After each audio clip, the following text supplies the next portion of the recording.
I keep recording. Because written reports can disappear.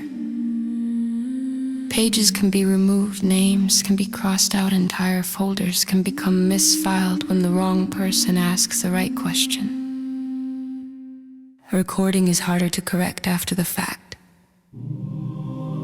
There is smoke on the ridge again. I counted 3 fires before sunset. I don't know how many bodies are in them, and I'm not going closer just to put a number in a file. Someone else can decide later whether the number matters. Right now, I only know that yesterday those trucks were carrying humans. Tonight, the people beside the fires are calling the dead witches. Everyone has a reason. Security, retaliation, containment, cleansing. They always find a cleaner word. I have started writing those words down too, because sometimes the language tells you more than the bodies do. I found a child's toy beside the road this morning. A small bear torn open along one side, mud pressed into the fabric. I photographed it where I found it. Then I put it back. I don't know who it belonged to. That is the part people always try to fill in later. They invent a mother, a frightened child, someone running through the dark. Maybe that's what happened.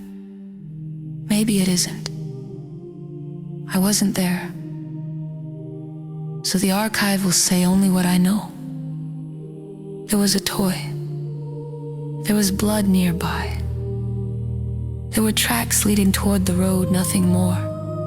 The distinction matters. It has to.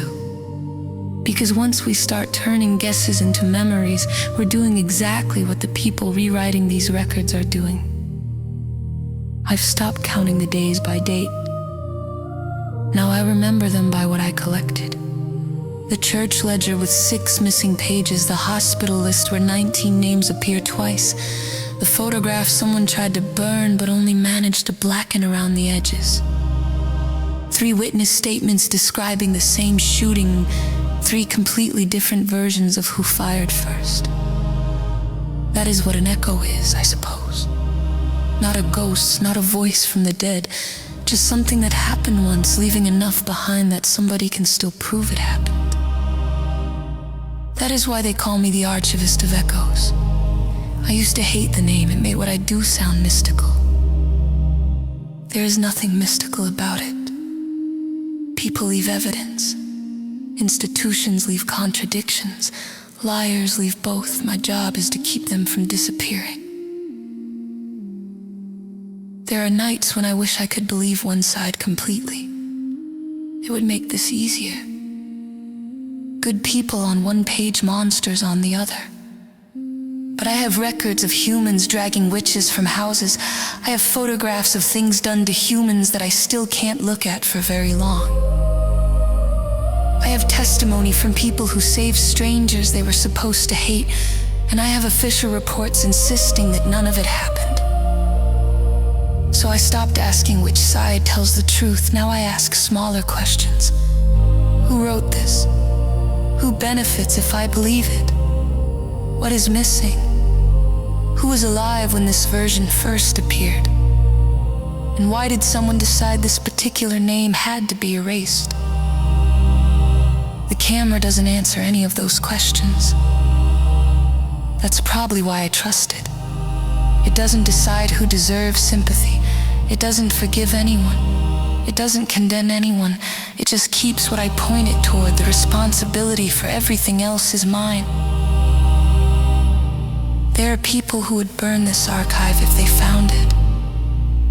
Some because they are afraid of what is inside. Some because they know exactly what is inside. I'm beginning to think the second kind are more dangerous.